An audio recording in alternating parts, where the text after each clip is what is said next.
Hello there, my name is Gentry, and every week you will find me here helping you bridge the gap between where you are and where you want to be. And today we are going to do something very special because I'm sure if you followed my YouTube channel for, I don't know, maybe starting today or at all, I talk about this space in between a ton. And now we're actually going to really talk about it. We are going to talk about that space between where you are and where you want to be. The space between what you have and what you want. The space between your dream and your reality. Or how about the space in between that prophetic word and now? How many of you know that in between is brutal? It's hard, it's arduous, it's thankless. Some people say, well, the joy is in the journey. And you're like, well, then you've never journeyed before. You know what I'm saying? It's like, it is legit. But quitting in the in-between surely won't get you there faster. So I want this lesson today to support you in doing the in-between well, because the in-between matters a lot. And we're going to talk about this today. We're going to unpack it from a mindset perspective and a heart set perspective. And then I'm going to give you a couple of tools, a couple of skills that you can use in your journey in the in-between. And the reason that this is also so real for me in my life right now is because a couple of weeks ago, my team just had the incredible opportunity to be a part of one of the largest Christian communicator conferences in the country. NRB. It was in Orlando, Florida. And this was something that 10 years ago would have been my dream. This is a conference where people come from all over the world, not only sharing the message of Jesus using their platforms, but it is some of the biggest, most incredible men and women of faith. And it was something that 10 years ago I would have drooled over. One, because I would have been shaking hands with people who I idolize in the faith. But two, it would have meant that I had done something. I had made progress towards my greatest dreams come true as being a speaker and an author. So here we were. And at one point, it felt so normal and so natural. And I think a lot of it is because I did so much around meditating on this and working towards it and picturing it and visualizing it. So it made it just seem like a natural progression, which I think is part of the whole process, right? Of that, our reality today is who we became yesterday. But it was also because I realized how very, very important the in-between really is. And it's also the place that we quit. And it's not because the dream isn't real. It's not because the prophetic word doesn't have weight. It's not because God's not doing incredible things and can't bring heaven to earth. It's because our doubt, fear, insecurities, you name it, that happened during the in-between happen. And so what we do in the in-between matters. Almost more than even just getting there, more than just obtaining the dream, more than making the thing you want more than anything a reality. I'd like to propose to you today that would ultimately just be a byproduct of if you and I did the in-between really, really well. Now, from a psychology perspective, what you have to understand about why the in-between is also so challenging comes from this phrase called liminal space. I want you to write that down. Liminal space. Liminal space is the physical and psychological experience that we as people have to have when we let go of one thing but haven't fully grabbed onto the next. Let me explain this to you in layman's terms. When I decide to quit drinking alcohol, which I did almost 2 years ago to the day, decided to quit drinking alcohol. Why did I quit drinking alcohol? I quit drinking alcohol because it got me to where I was, but I knew it wasn't going to take me to where I've never been. That's generally what starts to happen, right? Like at some level, all of us know, okay, these habits, patterns, routines, the things that I'm doing may have gotten me here, but they're not going to take me to where I've never been. And so I have to be willing to shift gears. I have to be willing to do something different. I have to be willing to do something that I've never done before. And what that means is that I'm actually going to have to let go of the thing that got me to where I am so that I could grab onto the next thing. So for me, when I knew that I wanted to fully live free, I knew that alcohol was a place that I was going to hide. And so it became extremely apparent to me that though on paper I didn't have, right, this insane problem, people would have never even considered me an alcoholic, but it did become very obvious to me that it was the place that I was hiding. So now I was hiding, but I was not free. And so it was something that I knew I needed to let go of. Now, what happens with liminal space is I make a decision to let go of this thing. Then I actually start moving towards a life of freedom, which is awesome. And it sounds awesome, but how many of you know that it's awkward until it's awesome? You know, like, let's be honest, like that's really what I would say is liminal space, is that you actually let go of the thing that you're good at.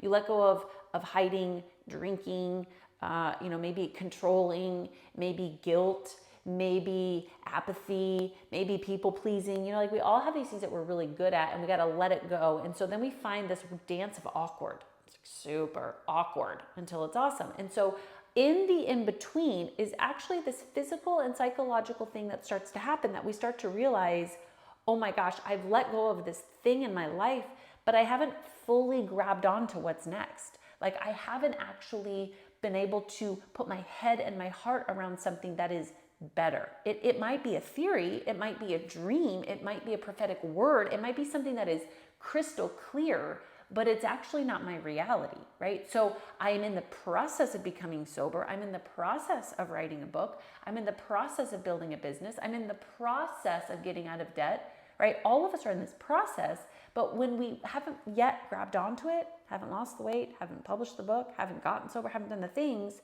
the in-between, liminal space, is super awkward. And so I think par for the course is, number one, recognizing that there is an in-between. And it's how you journey through it that makes that dream a reality, right? It's my ability to actually partner with what God is doing before I see it done that makes it possible to one day stand at a quote unquote finish line. Do you know what I'm saying? Like, I think for most of us, we all love this idea of dreaming, right? Of having a dream, of accomplishing a goal, of making our lives better, of taking the thing that we want and actually manifesting it in the world around us. But we forget that the in-between is awkward and how we do the in-between matters. So how do I want you to think about this? Well, I think that first and foremost, we have to understand what do we do once we've let go of the thing. So today's video is less about what do you need to let go of in order to go where you've never gone. I've done those ones before, but for the sake of the exercise, here's the question. What do you need to let go of in order to go where you've never gone? Now, once I ask that question, more importantly, I find the answer, then I'm able to go, okay, what do I do next? How do I actually start to bridge the gap? How do I actually start to do the awkward until it's awesome? What do I do with the physical and the psychological experience that makes the in-between, oh my gosh, really hard? Well, it says in Colossians 3:2, feast on all the treasures of the heavenly realm and fill your thoughts with heavenly realities. The number one thing that you could do during liminal space, during the in-between, during that workout before you've lost the weight, during the process of writing that book before it's ever been published, during the hard times of trying to take your marriage from good, fine, okay to incredible, is to feast on the realities of heaven. We don't actually have as much of a mental health crisis as we do of a vision crisis. We are not captivated by our dreams. We're not captivated by the realities of heaven. We're not living our life in light of something bigger than us. And we wonder why we just kind of go back to a familiar hell. It's because we don't really understand what it feels like to be in an unfamiliar heaven. So we want the familiar hell. And so what we have to do is we have to actually train ourselves. Colossians 3:2 says that we have to train ourselves to see and to fill our thoughts with heaven's realities So, and not with the distractions of the natural realm, not with the realities of yesterday, not with the realities of today. I have to actually train myself to focus on where I'm going, not where I've been. Some people could say this is visualization. Some people could say that this is meditation. Some people could say that this is prayer, and all of those things would be accurate. I would even like to propose that at times this is a minute by minute practice. This has to be a consistent part of the process, right? As I wrote my first book, I realized that, man, I think we have a dreaming problem. And I realized that your level of dreaming is dependent upon your level of freedom.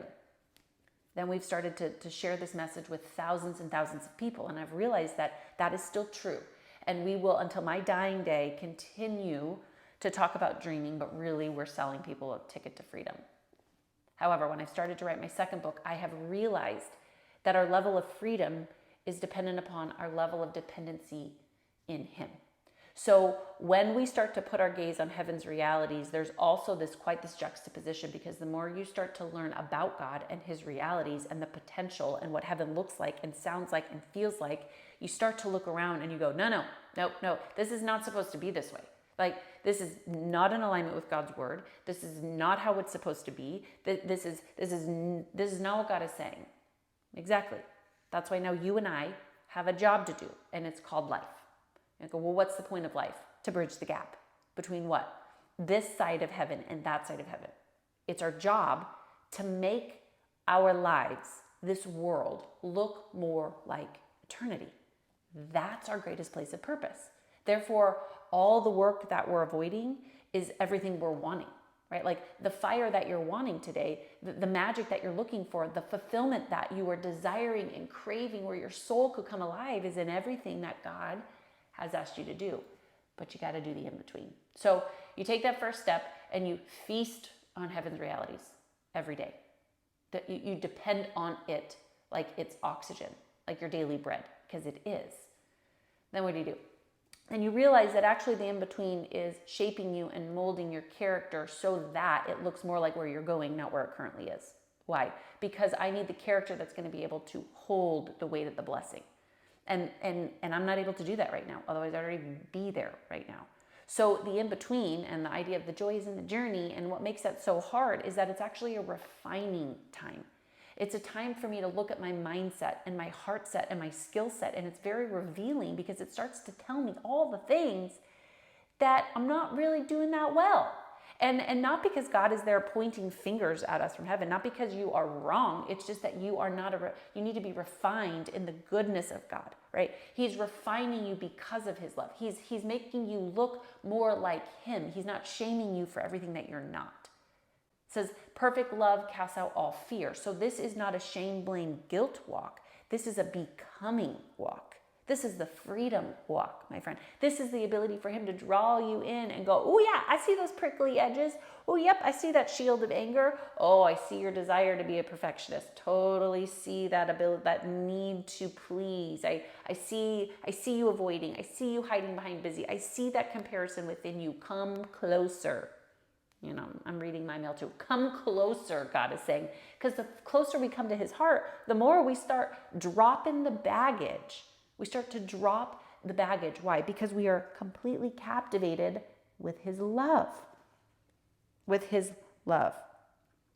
It says in 2 Timothy 2, verse 12, the confidence of my calling enables me to overcome every difficulty without shame, for I have an intimate revelation of this God, and my faith in Him convinces me that He is more than able to keep all that I've placed in His hands safe and secure and to the fulfillment of His appearing. What does that mean? It actually means that I don't have to walk in shame, no matter how hard this is, no matter how much is coming to the surface, to realize that God is just squeezing that tube of toothpaste, letting everything come out. He's not judging it, and neither should you.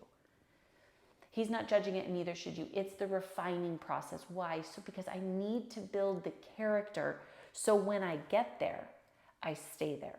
So when I get there, when I get into that room, like me at NRB, where it could be easy to let pride or ego or still the fear of man or people pleasing get in the way, and you realize I actually only have an audience of one, and His name is Jesus. That's the point, is that once we fix our eyes on the thing that God's asked us to do, the refining process gets us positioned to where our mind and our heart says, I can't not do this. It is my calling. It is my purpose. And so when we get there and we actually hold the weight of the blessing, we're not looking at the audience for approval. We already have our eyes on the one who called us to do the thing that he's called us to do. So the refining process is actually about helping us to put our focus on him. Something we're going to talk even more about next week, which is focus, right? Then the third piece. The idea here is do not grow weary in doing good. Galatians 6:9. For at the proper time you will reap the harvest. There's a lot in here. Some of us go, well, I don't understand. I've been working at this, Julia. I've been doing all of the things that I've been doing for so long, for a year, for 6 months, for a decade. You know, there are people, men and women of faith who went before us, right? We read them as testimonies in the Bible who didn't even get to see the prophetic word come to life. Their life was in direct alignment with what God had been asking, but they were a piece to the overall puzzle. Bill Johnson says that if we can't understand the mysteries of God, we'll never understand the revelation. What does that mean? It means that I have to actually surrender my will, my way, my time, and I need to train myself to not grow weary in doing good. Why? For at the proper time, I will reap the harvest. I don't do it for the harvest. I do it because my eyes are on Jesus, and I do it because I can't not do it. And I train myself to not grow weary, which means I don't do too much, but I don't do not enough. I don't do too much that I'm burning out, but I don't do not enough that I'm bored. I do just enough to Holy Spirit pace. Can I get an amen? We need to be Holy Spirit pacing in the in-between. This allows me also that when it does happen, when God intervenes, when heaven does collide with earth, when all of the work pays off, when the push-ups actually showcase the fact that we've been doing them, when the book is published, when you get on that stage, when the business launches, when you hit that revenue goal, that the idea is that my heart and mind is settled in him and not in all this stuff. Tony Robbins says that success without fulfillment is the ultimate failure. What we want to make sure is that yes, success, cool in this lifetime, I hope that you achieve the best, coolest things because you're a child of God and you should showcase what's possible. But the fulfillment piece there is that your heart and your mind are so fixated on heaven's realities that as they start to happen around you, you can't not go, my fingerprints aren't on it, and come look at how good my God is. And then your eyes are fixated on the next level that he's bringing you into. He's drawing you into even greater levels of revelation. Why? Because he can trust your heart. He can trust your heart. It's not about the stuff. It's not about the accomplishment. It's not about the money. It's not about the more. It's because of your desire. You've actually feasted on the treasures of heavenly realm. And God from up above goes, I can trust his heart. I can trust her heart. This is the power of the in-between. So wherever you are in your journey today, I want you to know that the day that you plant the seed and the day that that thing harvests are two totally different days. And the in-between matters. You need to fix your reality, your eyes on heaven's reality. You need to ensure that this is a refiner's fire, that he's after your character, you're after the dream, he's after your heart. And you have to train yourself to not grow weary in doing good. You have to understand that this is not about the finish line, that it is actually about the strength of your resolve, because the more that you are fixated and abiding in who he is and you're activated into this loving rest of the Father, the more that you're able to actually bring heaven's realities to this earth. Why? Because he can trust you because your heart is in the right place. The in-between matters. Don't grow weary in doing good. Wherever you are today, wherever you're at in your journey, I want to encourage you that God's love is now here drawing you in to keep going. And if anyone is out there to share, yes, the vulnerability of my story of saying the in-between was so hard. I am still in a new in-between. I will forever be in an in-between. I think that's the juxtaposition of growth, right? If I am committed to growth, I'm never not done. And I will always be at some level in the in-between. But I'm also here to share testimony that says I have gotten on the other side of sobriety. I have stood at NRB with some of the coolest people. I have published a book. I do have a marriage that's passionate on fire. I actually get to build a business that allows me to be a stay-at-home mom and to homeschool my kids. How? Why? Because I did all the things that I taught you today. And I haven't stopped. I always like it. I'm not always saying that it's easy. But when you rinse and repeat, and you realize that this is part of the overall process, you realize that quitting in the in-between won't speed it up anyways. So you might as well get in the process. You might as well give it another push-up, and you might as well continue to feast your eyes on heaven's realities. This is how we do the in-between. Until next time, don't forget, like and subscribe. And of course, if you want to take yourself from where you are to where you want to be, click on the link below. You will learn more about my mastermind group called Dreamstorm, where we actually give you the dream framework that gives you the mental, emotional, and spiritual tools to bridge that gap. See you soon.